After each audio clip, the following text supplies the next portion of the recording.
Right, so my name's Ethan. I'm a conservation assistant for Pest Free Howick. So one of four conservation assistants working for Pest Free Howick. And so I'm just going to talk a little bit about the cadetship program that I've been running over the past it's in its second year now. So we started, it would have been about March 2021 last year with a pilot in Somerville Intermediate.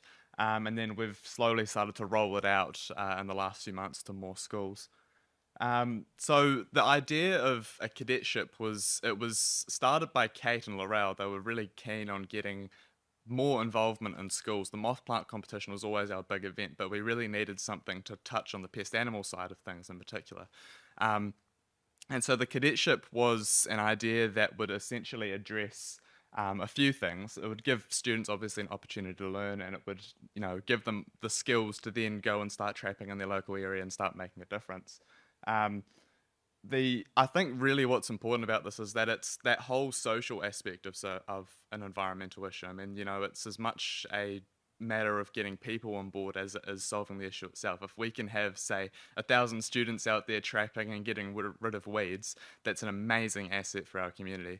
And then, of course, when they grow up and then they leave college and they go on to university and whatever else they do, this might be something that they then consider as a career, as I have done as well. And so we started off last year with a pilot in Somerville Intermediate, and so this was really just about me getting into the schools and starting trying out different ideas and seeing how they went, and it went really well. We started out, it was about 8 sessions. Obviously, it got interrupted by COVID every now and then, but it went amazingly well. We started off just, talking to the students about pest animals, what they are, pest plants in our area, and then we started getting a little bit more hands-on, so taking them out doing bird surveys, getting them started with monitoring tunnels, rat traps, and then we even did a night walk along Mangamanga Row, and we got to see a lot of glowworms, and we went out there with the bat detectors in the hope we might find something. We didn't on that night, but it was of course a great night, and the students were very, very keen to get started with trapping and conservation afterwards.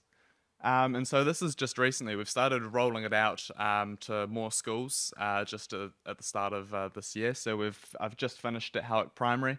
We've condensed it into 5 sessions. So we start out with one session talking about, just testing what the kids' knowledge is, a little bit of an introduction. There's a really good game that we play actually, and it's called the In and Out game. We essentially have a bit of rope and we pretend that it's the border of a predator-free sanctuary like Zealandia, and the students have got to sort out what's good and what goes in the sanctuary and what goes out.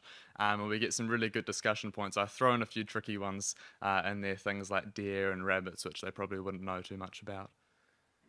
And then, of course, the second session, we'd go on to, learning about pest animals, and then we get a little bit more hands-on as we go throughout. So learning about pest plants, getting them with working with cut and paste, rat traps, that sort of thing. And this is just recently, this was just a few days ago.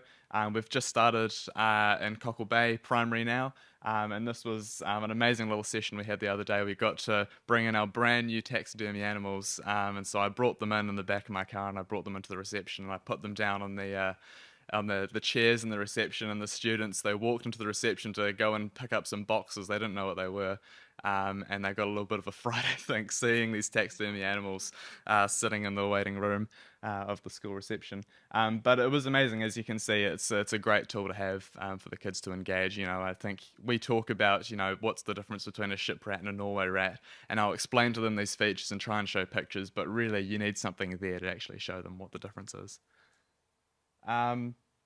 And so with the cadetship, we're planning on rolling it out into more schools. Of course, this is what we call the bronze stage, so it's just getting students started at the primary school level, but we're planning on, once we've got it more established, we're going to start rolling it out into a silver and gold stage, sort of like Duke of Ed, and you can see how it would cross over really well with that.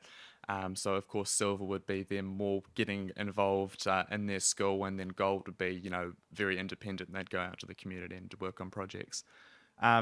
So aside from the cadetship, there's a lot of other things that we've been up to. So you can see here, this is one of our big festival events. So we try and hold these about once a term, so about 4 a year, and we'll host them at one of the local schools. And it's just open to anyone in the community to come along and find out about Pest Free Howick, pick up a rat trap, maybe pick up a bottle of weed gel and get started. So this is another project we've been working on. It's a massive planting project at Mission Heights Junior College. We've got 19,000 native plants going in around this bike track they've got. So an absolutely massive project you've got there. And as you can see, it's feeding into some of the established bush, the remnant established bush that you've still got in the area. Another big scale restoration project we've got going. There was, of course, Music Point's a very strategic location for us, located very near to those treasure islands in the Hauraki Gulf. Of course, there are a lot of weeds still there on Music Point. So you've got these big phoenix palms and all sorts of moth plant and rhamnus and everything. So that's all just recently been cleared, and there's going to be a whole lot of native plants going into that area just next to the Howard Golf Course to provide a little bit more of a habitat for native birds that are looking to cross over into the area. Of course, we've been very fortunate to make our way into a few awards. So the NZ Biosecurity Awards and Pest Free Auckland, we're very fortunate to be finalists in those. And of course, our grateful thanks to many groups, and there's many more that are not on that list. There's many supporters here in the room today, and our thanks go out to you. And that's it.